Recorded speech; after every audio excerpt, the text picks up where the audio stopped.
Welcome to Cougs on Cougs. This is episode 55. I am back. Yes. We are back on our normal set. Less sick than we were last week. Yes. Thank you so much to Carson for filling in.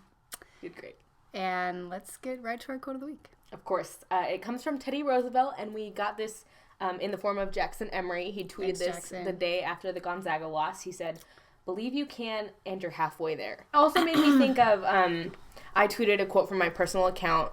One of the players, I wish I knew who, told Spencer that they weren't going to lose again before they go to Spokane.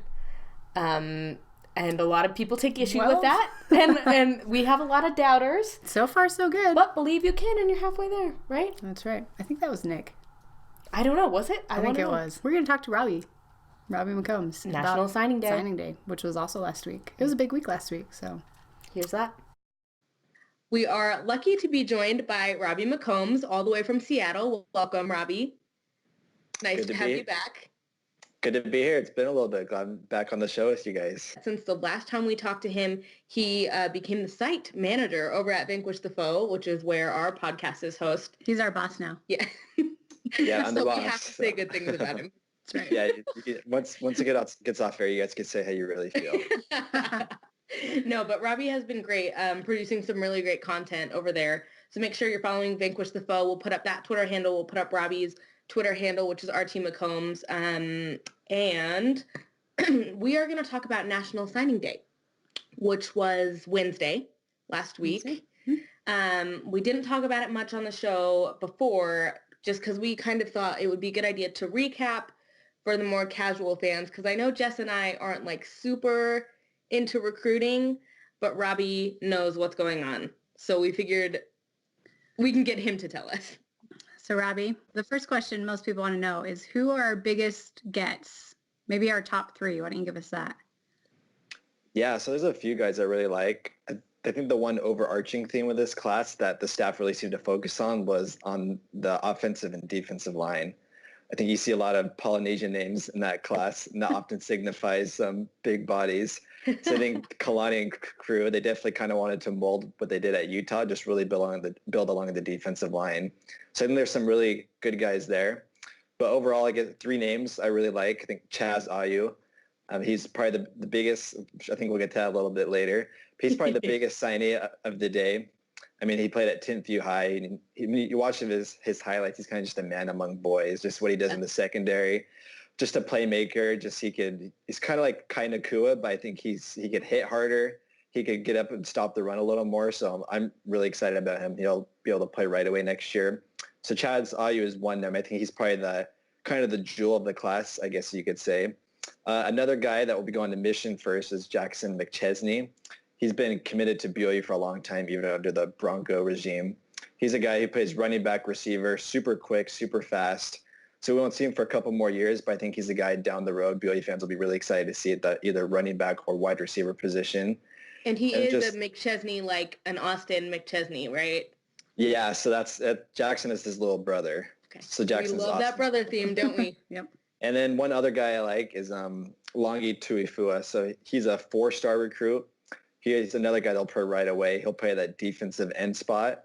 That's just a really good pass rusher who the staff's really looking for. Someone that could play at defensive end, someone that could get to the quarterback, someone really fast. I mean, he had offers from all over the Pac-12. Could have gone to Utah, Oregon, UCLA. So those are three names that I think the BYU fans will be seeing a lot really, really good things for the program. So our next question, and I don't know if there will be much crossover here, but for me, the recruiting focus on who's going to impact immediately. So I wanted to know maybe the three biggest guys who we are actually going to see next year. And I know you said Longi is one of them. For sure. So two of those guys, so you get Longi Tuifua. He'll play right away at defensive end. I think he could start this year. He'll get a lot of reps. Chaz Ayu is another guy I mentioned. I think he'll replace Kai Nakua. I think he'll start day one at that safety spot. Nice. Those are two guys. One other guy, so shifting to the offense side of the ball, Tariq Buchanan. So he's a non-LDS guy, wide receiver from Texas. I think Ty Detmer used his Texas connections a little bit to kind of get down there a little bit. So he's got a wide receiver. I think we saw last year BYU had some struggles a little bit at the receiver spot. So he's a guy who's super fast. He's a little bit under-recruited, but he has a track background. Went to state and so the 204 meters, I believe, in the Texas state finals, which, I mean, Texas, a lot of competition there. So he's a guy that will come in right away, a lot of speed that could help at the wide receiver spot. So I think those are three guys that we could see this upcoming season that could help right away. I'm glad to hear you mention a wide receiver because Yeah. I feel like we might need one of those. I know that it sounded like the staff went hard on Oliver Martin, and he didn't come here, obviously. Yeah, BYU went all in on him, but Jim Harbaugh came calling. I think it's hard to say no to Jim Harbaugh, so he went to Michigan. Was there anyone else that we maybe missed out on that we were hoping to get? Yeah, someone that we thought maybe was going to commit to us and then didn't. I mean, so we mentioned Oliver Martin. Another guy, Jay Tufele, he went to another Bingham High School guy. He went to USC. And BYU really didn't have much of a shot at him. I mean, it was big enough that he came on an official visit to BYU, but it came down to USC and Utah, and he did end up going out of state to USC. And there was a couple non-LDS guys that BYU went after from the state of California that ended up going to other schools. But overall, BYU really got the guys, especially at defensive line, that Kalani, they really focused and wanted to get. They ended up getting those guys. Good. That is good. Okay, so I mean, I know recruiting grades are something that a lot of people toss out, but we're asking you as someone who actually knows a lot about what happened with BYU on National Signing Day and, you know, kind of has frames of reference for Utah and USC and other schools around the area. What grade are you going to give BYU? I think BYU gets a solid B or B+. So with the recruiting rankings, what they won't give you, so most will have BYU ranked around the 60 range nationally. It's out of 128 FBS teams, so about right in the middle of the pack. But what those rankings don't take into effect is transfers. So BYU got a good amount of transfers in this class that either come back from missions or transfers in other ways that came to BYU. They're coming to BYU this upcoming season, will play this upcoming season, that they don't take into effect. So when you take those into effect, I think BYU had a really good class, especially along the defensive line, which is what Kalani and the staff are really trying to base their program around, to be physical, to dominate in the trenches. Speaking of return missionaries, can I ask real quick, who are maybe one or two of the guys that are back that might play this year, that we might see on the field quite a bit? Yeah, so one guy I'm really excited about, I'll probably butcher his name, is Ula Tolutau. Better than we would have said it. So he's a running back. He's from Utah. He went to East High School in Salt Lake, and he broke pretty much every state rushing record. He averaged over 12 yards a carry. Just broke every single record. He committed he committed to Wisconsin before his mission when Gary Anderson was there, and Gary Anderson left, went to Oregon State. So he had a relationship with Kalani.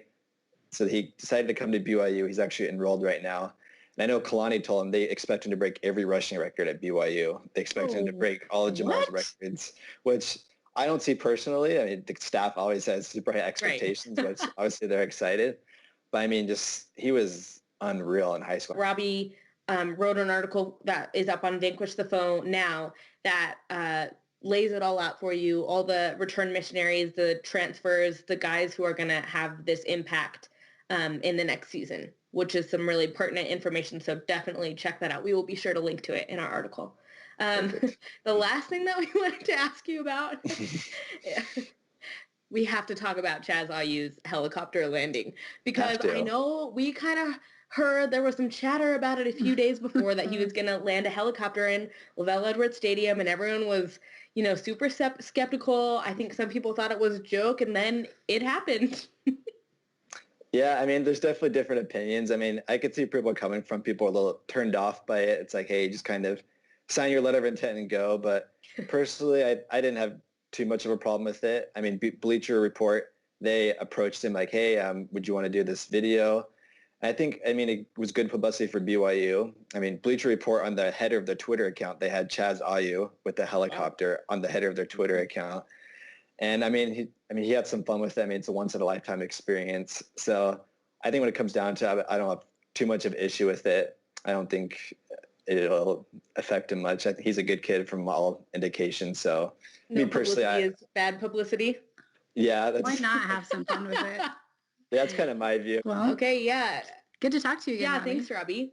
Yeah. Good to come back on anytime. Hope to be back on again soon. Huge thank you to Robby for coming on, and be sure you check out that article. Let's go straight from football into basketball. We had a loss and a win last week. One that we expected to lose. So that was Gonzaga, 85-75. Number 1 Gonzaga. Yes. And one that we expected to win, but almost didn't. But we did, against Portland, 73-62. Thank goodness we did, or this would not be a very happy show. So we're just going to kind of touch on, maybe a couple things from each of those games. But Coach Tyler, why don't you start with what went wrong? Okay, well, there's quite a few things that could go wrong, and we've talked about a lot of them this season, but I think for me at this point, the thing that I'm really frustrated with and disappointed with and feel like could really help us is our 3-point shooting. Last 2 games, it's not been good. We shot 27% against Gonzaga from 3, and then from Portland. 27%? I didn't know it was that bad. Portland was 18%. So bad. Not good numbers. So, I mean, that's, classically, that's such a huge part of our game is 3-point shooting. And when you don't have that threat, it creates all sorts of problems inside, and it's harder to get shots off. And really, I mean, 3-point shooting for the most part is all mental. I mean, we know these guys on this team can make shoot the threes, 3. yeah. All of them can. Really? But we're just not seeing it right now, and it's really, I think, hurting us. For me, I wanted to talk about this chart that Greg Wrubell tweeted out. So, I mean, it sticks with the shooting theme, and it sticks with the inconsistent youth theme. Yeah. Greg said that in BYU losses this season, Mika, Haas, Emery generally struggled to have good games at the same time. And if you look at this chart, you don't even have to look too closely to see the disparity in those bars. Colors. I mean, numbers. Yeah, and Nick was sick against the Zags, we're going to talk about TJ because he had an outstanding game against Gonzaga, but even when TJ was playing so well, look at Eric, he's quite low. Yeah, he's down around that 15-point mark. So, yeah, that is really interesting that you've got those 3 guys who are, they're our Olympic 3, and they're having a hard time each having good games at the same time. Can we move on to what went right? Yes, I suppose so. Why don't you start? What do you think went right in the last 2 games? Okay.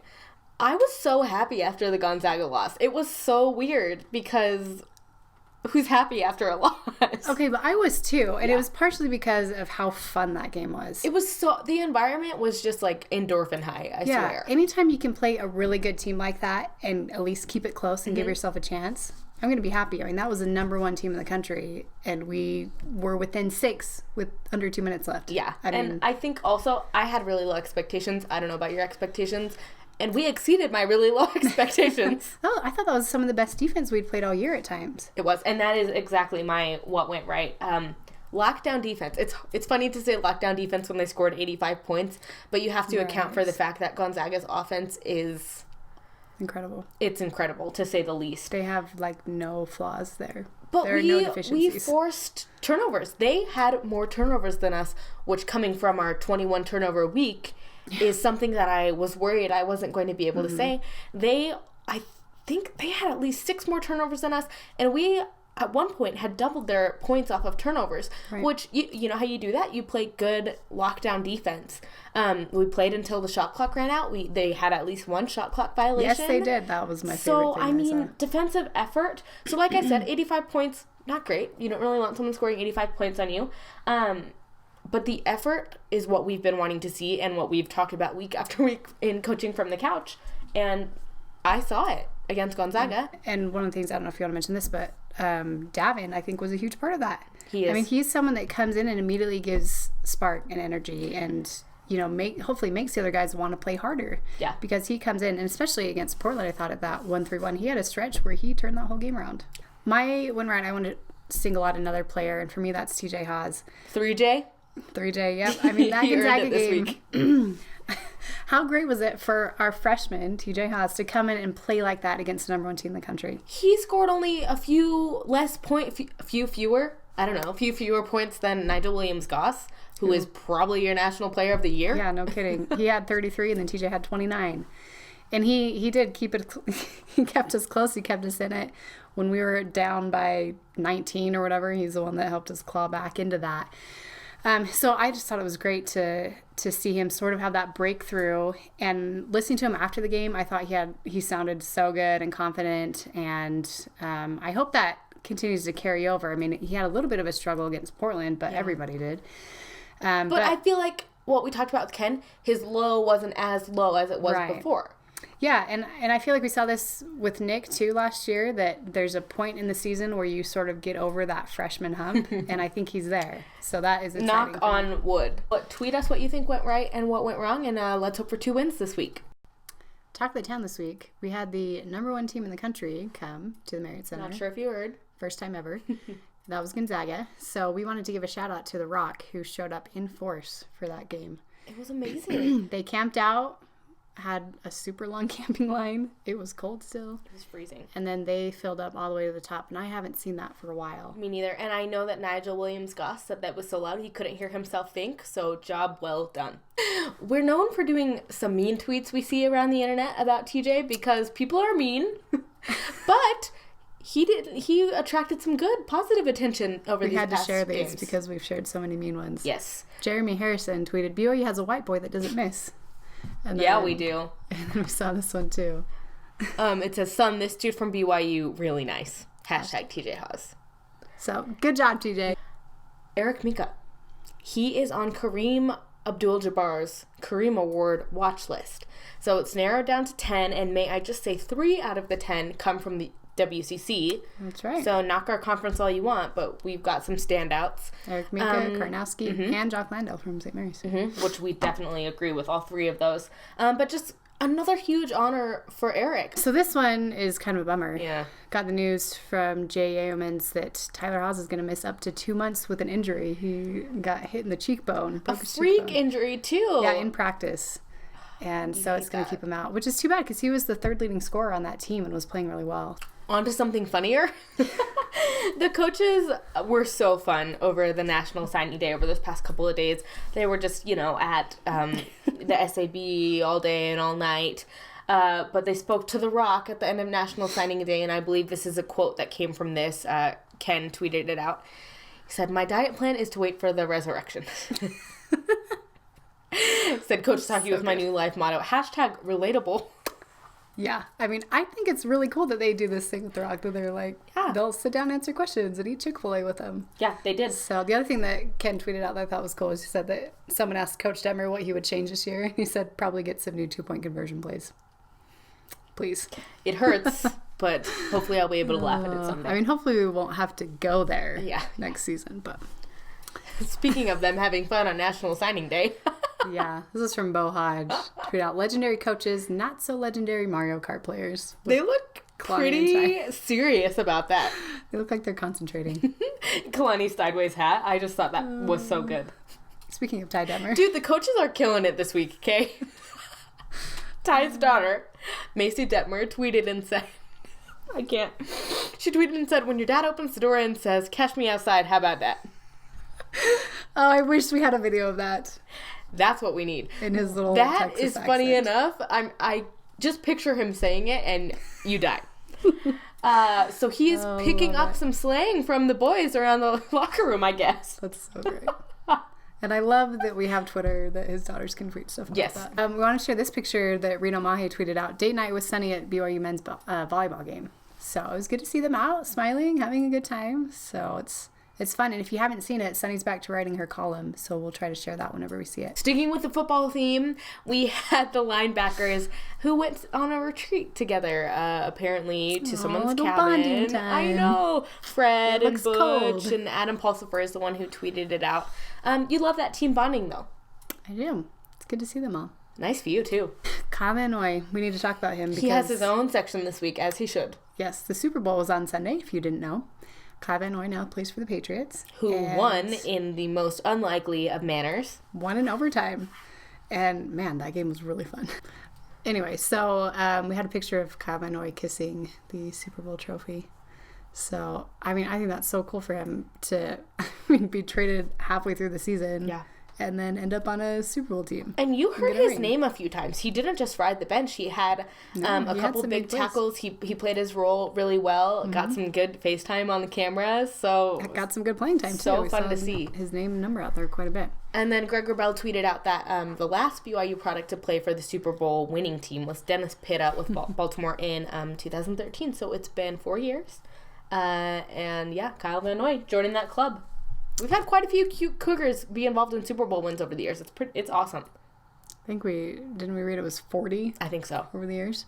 Pretty good. We had to share this from Jimmy Fallon, the Tonight Show. Speaking of him attracting attention. Yeah, they do their superlatives. So, of course, here's Kyle Van Noy. Most likely to be Drake's wee avatar. As for what's next, what's coming up, 6 more basketball games left in conference play. Can you believe that? No. Flew by. I know, me too. We have 2 road games this weekend. Yes. So I think this is the first week of conference play. We've had 2 road games back to back. So Thursday at Pepperdine, 9 p.m. on ESPNU. And then Saturday, we are playing 9 p.m. again at San Francisco. And that game is on Spectrum, Root. I don't like or these just ones. Stream on the W.TV. I was disappointed they didn't have the same funny announcers our last game on the WTV, but maybe this time I'm crossing my fingers. So yeah, we've struggled on the road, so I'm hoping that the statement holds true. We don't drop another one until we head to Spokane. And defense has been better the last 2 games, so I'm hoping it's better on the road. Fingers crossed.